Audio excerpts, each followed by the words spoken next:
Good morning, traders. Welcome to this video on the euro dollar and pound dollar. My name is Chris from Elite Currency.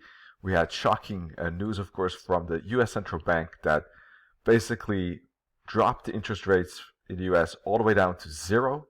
That's more than a percent cut, 1.25% decrease over the weekend in an unscheduled meeting. So that is quite a unique event. Let's see how that impacted the U.S. dollar.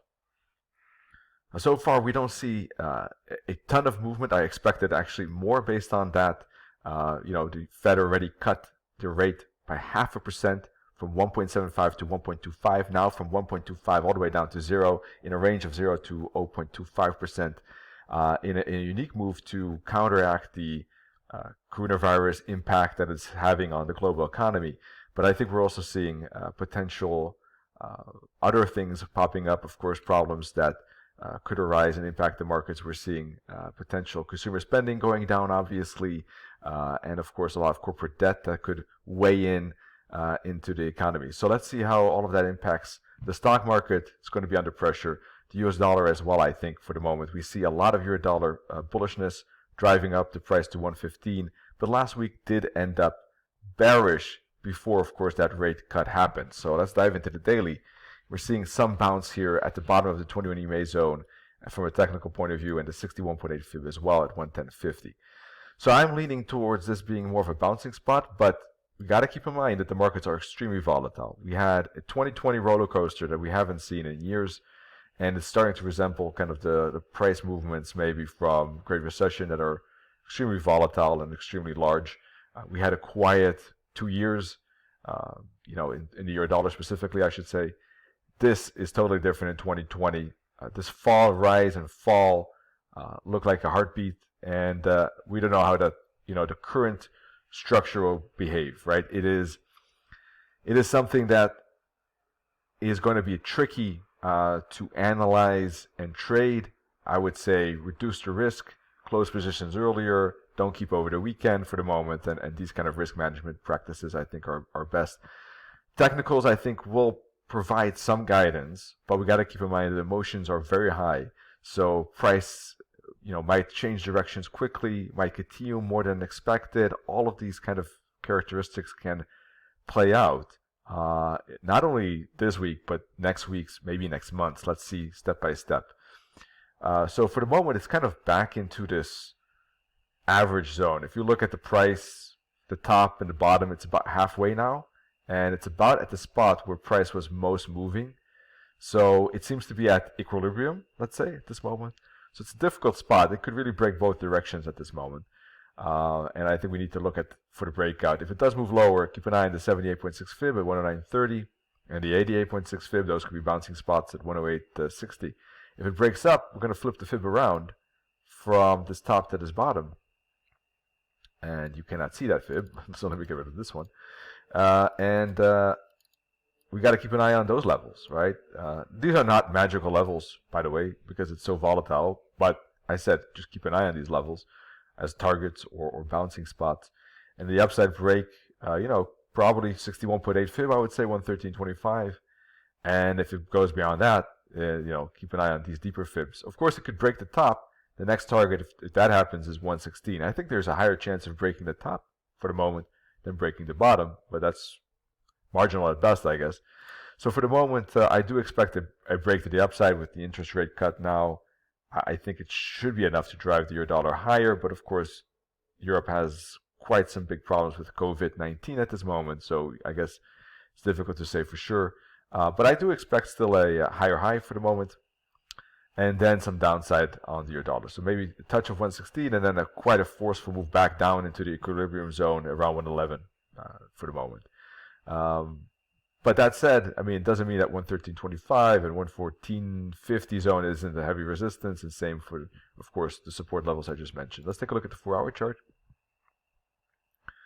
All right, so we're seeing some bounce, but that said, price hasn't broken above the 20 EMA, so it's a tricky spot. I think if it breaks above 112, this 112.30 zone should be okay for a move up to 113.25 and then maybe up to 114, 114.50. Okay, but in any case, if there is a break, look, I think, for our hourly chart to show some flag that could confirm the continuation. Otherwise, any breakout is going to be very vulnerable to false breaks at this moment. That's just the type of environment that we're in. I think as the market is going to be jittery, and the market is not, going to see a breakout is very trustworthy. So I think not trading the breaks, but probably rather focusing on the second breakouts or the continuations is a much more reliable way with smaller risk, all being more conservative. I think very appropriate in this kind of environment, to be honest. Stock market, I personally wouldn't touch. I think it's going to be a roller coaster for the moment. I know that it's tempting to buy the dips, but who knows where the dips are at this moment. I think things have to settle.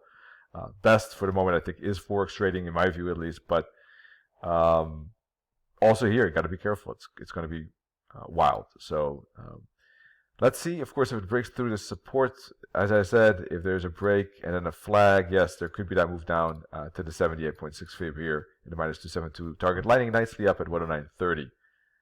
All right, so tough spot here. But that said, look at Nenet's track record here with CAMACD. He's making home run after home run with his trades, and he loves this volatility. So if you want to get his trading ideas, definitely recommend ECS Live.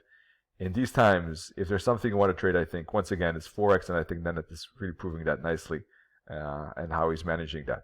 You can see that in ECS Live. All right, so pound USD. Wow, I mean, that's a massive move from 132 down to 123. Let's take a look at the weekly chart. You can see that really breaking through the 129 zone, 130 support zone. Massive momentum to the downside. Huge weekly candle. But now it's back at supports, but tough spot. It could be an ABC completed, 5 waves up, for instance, like that. And now ABC. That said, I wouldn't necessarily buy the pound. It's, price action is very bearish at this moment. And ultimately, it looks like this was an ABC for W. This was a correction of for X. This is probably a Y. It's right at the 78.6 fib. This was a massive move. And we said, if it breaks through this bottom, fall down to 61.8 fib likely. That was easily hit. It went way further, went to the next fib, which is the 78.6 fib, way down here at 122.50. So a lot of momentum. That said, there is a bounce at 78.6 fib. We have the U.S. interest rate cut, not only the pound interest rate cut by 0.5%, but the U.S. too. It's at 200 fib. It's at WIS 9. I mean, I wouldn't want to short it here. I think it's way too far. If there's a flag, maybe. Otherwise, it seems more ready for a bounce. But would I want to take a reversal trade here? I don't know. Probably not. A little bit risky, I think, at this moment. I think that the euro dollar is set up a little bit better for upside, and I think pound is too weak to, it might make that reversal or retracement, but I think the euro dollar is in a better position to trade dollar weakness than the pound. So I think for dollar weakness, I would stay out of the pound and rather focus on the euro dollar. With dollar strength, I think that said, the pound USD is better set up versus the euro USD. So pound, the dollar strength, I'll look at pound USD, dollar weakness, I'll look at euro USD. If there is a flag, looking for a continuation lower for the moment, but we need a flag first of all. That's my 2 cents for now. Be careful and stay safe with the trading, and check out ECS Live, of course, so you can keep up to date with our views. Wish you all great trading. Cheers. Bye-bye.